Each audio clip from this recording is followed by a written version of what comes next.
Hey everybody, Aaron at Warmuth here, and I just wanted to take a minute to talk about Eddie Van Halen and commemorate his life and his playing and what it meant to me personally. If you're a regular watcher of the Warmuth channel, you know that I have kind of a running joke with playing Van Halen songs, and the truth is I know most of the Van Halen catalog, especially those first 5 albums, but today is a no guitar day for me. I'm just going to stand here and talk. I'm not even going to hold a guitar. Just want to talk about my introduction to Van Halen and kind of how it has tracked through my life. The first time I was in it, well, I was born in 1968, so that puts me right smack in the 80s for my teenage years. That's really my wheelhouse. And my first introduction to Van Halen was when I was on a Little League baseball team, and I had a friend named Glenn. Glenn was coming to pick me up so that we could go to one of my games. And Glenn was old enough to drive, but I wasn't yet.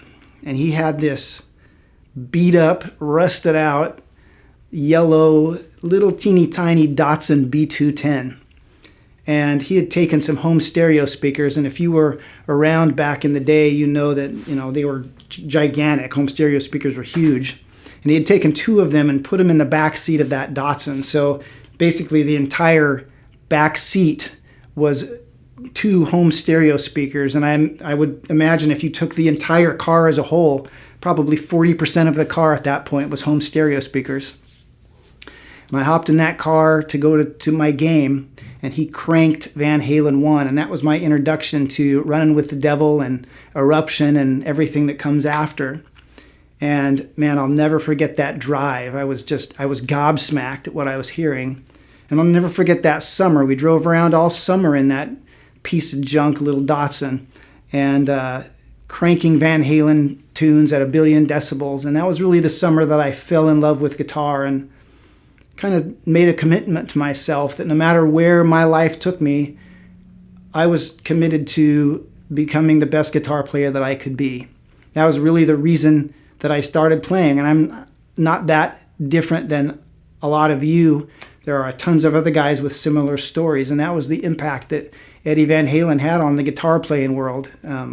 He's the reason why so many people started playing guitar and have kept playing guitar. And if you talk to my wife, she'll corroborate this whole story. We've been married 31 years, and before that we dated in high school. We did the whole high school sweetheart thing.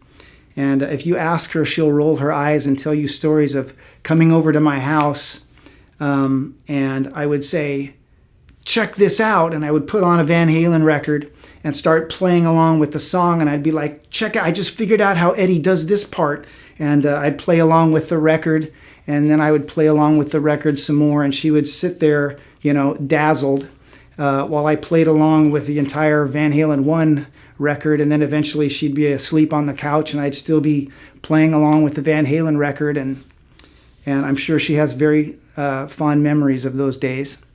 And if you asked her, she would roll her eyes again and tell you that now, almost 40 years later, not much has changed. For me, Van Halen is still the litmus test for technique and for tone, and whenever I'm noodling around at home, it always circles back to Van Halen songs. It's just part of my DNA at this point. And now I've already been asked by a bunch of people to talk about the connection between Warmuth and Eddie's first guitar. And there is a connection there. That first guitar that Ed built, he used a Boogie Bodies body. And Boogie Bodies was a company that Lynn Ellsworth and Jim Warmuth made in 1976. And Jim's son, Ken, also worked for Boogie Bodies. And then when Boogie Bodies folded, Ken Warmuth started Warmuth Guitars from the ashes of Boogie Bodies, basically. And so the Warmuth clan did have a part in Boogie Bodies and making that first body. We have, magazine articles and stuff from that time that kind of document it all in more detail. And maybe I'll do a video on that some other day.